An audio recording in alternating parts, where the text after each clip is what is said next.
Man, it's been a minute since I did one of these, man. I damn near got a stretch in this motherfucker. Cause we about to break down. Ooh, I ain't even gonna tell y'all, man. Let's just go ahead and get to it. It's raining, it's pouring. The old man is snoring. He went to bed and bumped his head. Couldn't get up in the morning. It's raining, it's pouring. The old man is snoring. He went. So we just walk like, oh, you're right. That's how the subject really got some. This is just a fancy way to really talk about it, get my opinion on particular horror movies I enjoy. And just maybe point out some things you might not have noticed. And as you already may know from the title, and if you a real fan, you feel your mind, you know that I said that KILLERGOSSIP was dropping today.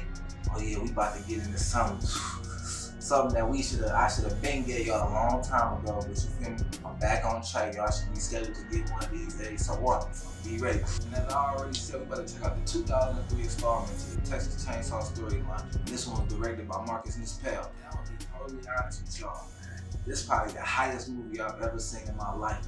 Not like, you feel me, like hottest or like, you feel me, it had the genre on fire or like hot, you know, anything else. But like, man, I feel like they was sweating damn near the whole movie. Really this home for me. I don't know why I don't really see her like that in the, you feel me, some more horror movies, because she definitely did her thing in this one. And I already know I'm gonna have fun running through this with y'all, because I get to explain why I feel like this is one of the best movies in the franchise. Because I don't know why y'all slept on it, man. People are always sleeping on the movies that I mess with. So you already know, let's go ahead and get straight to this. So we start off the typical way all of them start off. They telling us how badass and twisted this family is, from the finger scratches into one of y'all weeds stuck in their wall. Then we get sent to a title card. Texas Chainsaw Massacre. And then we get introduced to the next victims of the Hewitt family, or is it the Sawyer family? Anywho, so we got Jessica Biel as Aaron, and then we got her boyfriend Kemper, played by Eric Belflower, rolling with some of their friends on that good old Texas road. Big wheels keep on turning. Can somebody please make her stop singing? Smoking on some what they call in that Halloween movie, Alakazam. Then they stumble upon a girl in the middle of the road. My first reaction would have been, oh Lord, baby, what is you doing? But you know, being the great American citizens they are, they decided to pick her up. So they pick her up, right? But when she gets in the car, she started looking all weird and talking all crazy, like they didn't just pick her up. She wasn't bothering nobody on that road. But anywho, things began to get a little bit more weird when she started crying and realized where they going. You're going the wrong way. As they passed the good old meat factory, and you already know what family owns that. So she strongly suggests that they turn around by doing one of the no-nos in the history of no-nos when it comes to driving. Someone grabbing the wheel. So they pull over, and she begins to cry out that she don't want to go back there. Everyone shows confusion, with a little bit of concern, but even more confusion when she pulls a gun out of her fucking crotch. A fucking gun. Then she just blows her brains the fuck out. Like, shit, you know I gotta show y'all that again, boy. But hold on though. After that shot, we got another amazing shot done beautifully by the cinematographer Daniel Pearl. So they try to figure out what to do next, and I guess the only logical thing to do is call the police. So they go further down the road and stumble upon a food store / gas station / whatever the fuck they be doing in there, hoping to use their phone. But if her ass was at the front door, I would have just kept pushing. And they let her make the call, which was their first mistake. She tells them that the sheriff will meet them somewhere. Like, what? When they start doing that? But Morgan asks, I'm sorry, but how often do girls just blow their heads off in this shithole town? because she did seem very calm when she found out that there was a body in their car, and then awkwardly tells them whatever they do is their own business. Oh yeah. After that, I'm dropping her and GTF on. So they going a route I guess they were told to. Let us not forget the body is still in the whip. Like the fuck? But they make it to this beat up ass farmhouse to, I guess, drop the body off and wait for the sheriff. But they end up finding this little boy with some messed up teeth, and they told him that the sheriff was probably at home getting drunk. Oh, bet. So for some odd reason, they wanted to go to the sheriff's house. So anywho, Aaron and Kemper goes over there to the house in the middle of nowhere. I can't make that any clearer. And it's huge. You don't know what's in there. And then when they knock on the door, a man with no legs opened the door in a wheelchair with his security guard. He say Aaron can use the phone, but Kemper gotta stay outside. Yeah, okay. So while she calls the sheriff office, the sheriff pulls up to the rest of the gang. Ew. The sheriff is tripping heavy, but this old man Monty was tripping even harder trying to fill up on Aaron. But first off, Kemper tripping hard too for snooping around their house. And look what it got him. A sledgehammer in the back of the head and dragged to probably hell on earth. But back to the tripping sheriff. He wants to wrap up the dead body in bubble wrap. Like, what? So they get her wrapped up nice and tight, and then he got the feeling on her. And then back to Aaron hearing the commotion and goes looking for Kemper. And then old Monty tells her he ain't in here, so she skedaddles. Sheriff makes the boys carry the bodies to the trunk. And Pepper said the only thing that seems to be factual throughout this whole movie. It just seems so wrong. The sheriff gets up out of there. Now it's time for some Leatherface action. But we see him in full arts and crafts mode and see him surrounded by all his toys. Even all his toys from his previous victims. So I guess Aaron and Andy suit up to go back to the house, while Leatherface is in that same house with Kemper hanging upside down tied to some chains. So while Aaron is outside talking with Monty, Andy is inside snooping just like his mans, and we seen what happened to him. Well, I guess he didn't, but he about to find out as soon as Leatherface opened that door behind him and start up his beautiful chainsaw. He holds him off for a little bit with his tire fixie thing, then they get out of there. Leatherface said completely fucked the door and cut straight through it, but it was only a matter of time before he caught up. He wasn't catching that final girl, so he settles for Andy. He cuts his leg right off.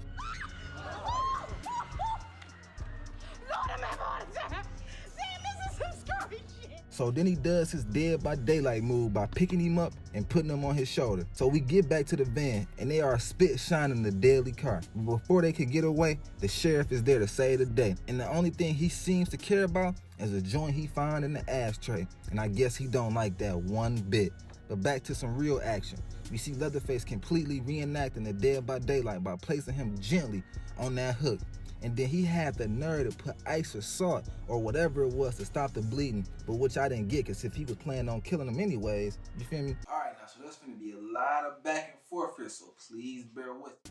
So back to Sheriff and Andy and the gang. They are laid out on the floor like NWA and Straight Outta Compton, and he makes it very clear that he is not here for the game. While Leatherface think this is a real game because it seems like he's sewing up his new look for the season. But wait, what the fuck is that? Leatherface, I knew you had some type of disease in this storyline, but fuck. Keep that mask on, my guy. And the sheriff on some weird shit by having them reenact what happened when the girl blew her brains out. Hey, he tripping. And he low-key did the same thing I would've did by taking his gun and pointing it right at him. Fuck you! But he should've checked if it was loaded though. And low-key, I ain't gonna lie, that concept the sheriff used to them to snitch on themselves did make sense, but nah, he tripping hard. So he taking Morgan with him. And then we check back in with Andy and man, oh Manny, you not getting off that hook, boy. And oh shit, I think he just killed himself.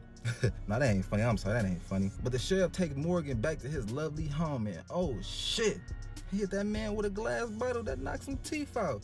I have been led astray on my ha-ha shit. Ann and Pepper tried to hotwire your car when they get paid a visit by the man himself. Then they try and finesse a way out of there, but Pepper didn't want it bad enough, so she got eliminated. And then Aaron couldn't help but notice the friendly face. And that's fucking right, Leatherface is wearing Kemper's face. Man, hold on. Man, let me think about it, man. I don't know what I did if I was in that situation, man. Like, if you feel me, if I was in the car and you feel me, he was wearing my girl face, I don't know, man. That's a tough one, boy. That's definitely a tough one. Aaron gets out of there and we get our famous wood chase by Leatherface. Like, who the fuck wouldn't be able to hear a loud ass chainsaw? But that ain't none of my business. But she stumbled upon a trailer, and what do you know? It's some sick ass Leatherface family members. You think I'm playing? Listen to this sick ass shit. Oh, no, he won't. He knows better than to be messing around here. Like, what? And another thing that's fucked up when you think about it, they feeding what it sound like a newborn baby some old ass, opened ass, dirty ass fucking baked beans. Like, you gotta be kidding me, Leatherface. But way to stay true to your culture. I love it. But it was only a matter of time until she caught on to the weird shit that was happening. But it was too late to GTFO because that tea was hitting. So she passed out and opened her eyes to some weird shit. And that weird shit is this weird family. Weird that the kid name is Jedediah, played by David Dorff. from me, which was Leatherface's name in the recent one. What the fuck is really going on? And I can't tell if that's bare dick on her neck, but that's none of my business. Wait, oh never mind, what's up, Leatherface? He was called upon to the room straight to manhandle Erin and throw her down the stairs.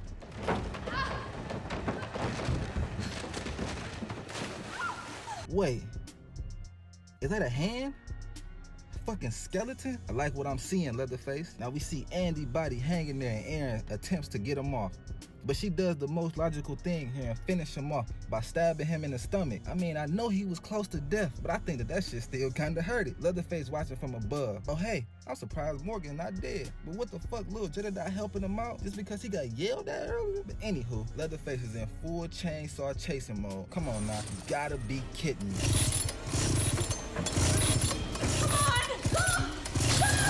Okay, we good. But dang, look at you. They got out. And somehow they found this abandoned house in the middle of the woods. But Leatherface not going for that little couch y'all put in front of that door. He rushes in.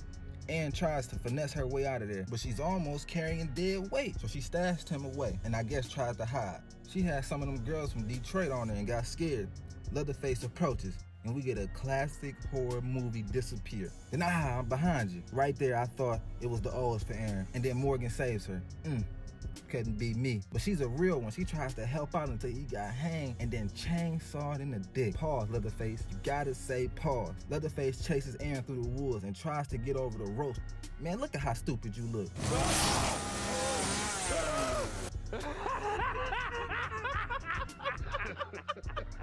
Then Erin got hit with the biggest hole of 2003, screaming for help. The car stops. I'm pretty sure he looked her dead in her face and kept on pushing. So she runs her way right into the slaughterhouse. She gets inside and then tries to finesse. But Leatherface is not allowing that, sis. But Erin got the kicking and kicking until she was released. She makes her way to the meat locker where they had the cows hung up. And being as white as she can be, she hides in one of them. But Leatherface ain't no rookie to the meat shop. He gets to rotating the cows, making her reveal herself. She almost catches one, but takes off stumbling upon one of my weapons of choice, a meat cleaver. Then I can't lie, she did one of the most logical things in this situation by hiding the locker. And then in my opinion, pulling a great finesse on a pig scared Leatherface, and he catches a meat cleaver to the arm over and over and over again. Holy fuck, it fell off. Leatherface now tripping out because he lost his chicken choker arm.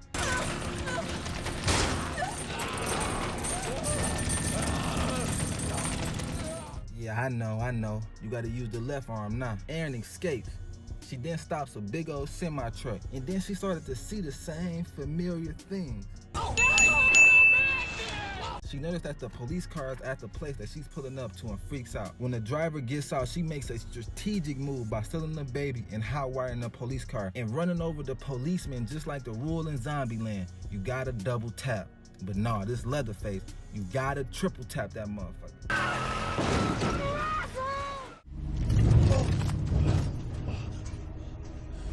Justice be bone. Justice be bone. And then we pick back up with the guys from the beginning as they get handled by the man himself. 37% on Rotten Tomatoes? What? Really? 37%.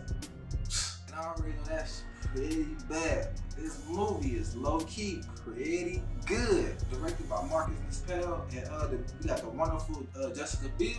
It's actually low-key one of the most talked about movies in the franchise. I mean, obviously besides the original. Maybe don't even get on me for that, but definitely besides the original. But I don't know, I really enjoyed this movie, man. See, if I had to break it down to y'all just like this, man, if a movie can kind of have me glued to the TV screen the whole time, like y'all already know I'm the new generation killer love, and my attention span, just like the rest of my generation, goes away like that. So if a movie can have me glued, oh yeah, that's the movie for me. And this movie right here had me glued. That's definitely one of my books for sure. But you know, I guess it's time to get down to the nitty gritty of things, and I guess I do gotta rank this Texas Chainsaw we just looked at. In the 2003 Texas Chainsaw, I give it probably a 9 out of 10, probably just short of a 9, just because of some characters was low-key making me upset throughout the movie. I thought they explained what was wrong with his face, but we ain't really get like a full reasoning or story or a little couple scenes about what really happened to his face or whatever. And another thing is, it's supposed to be a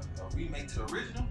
it gotta be terrifying. Cause when I talked to my old dude, my pops about the original, when he said he left the theater when it first came out, he told me he was shook, man. You know me, I'm new generation killer, so I kinda expected this a little bit coming in. But the movie is still good. I just don't get why people slept on it. But so on that new generation stuff, like y'all know I'm new generation killer, and that's exactly what's happening in this movie, man. It's a whole bunch of people getting killed in a whole bunch of messed up ways. So you know I get down with it for sure. That's right for today's episode of Killer Gossip, man. Y'all should comment below what y'all want the next movie to be, because y'all already know I got some opinions and some jokes for you feel me, slasher or horror movie that's out, man. Maybe another Texas or maybe something else, man. Who knows, man? Who knows?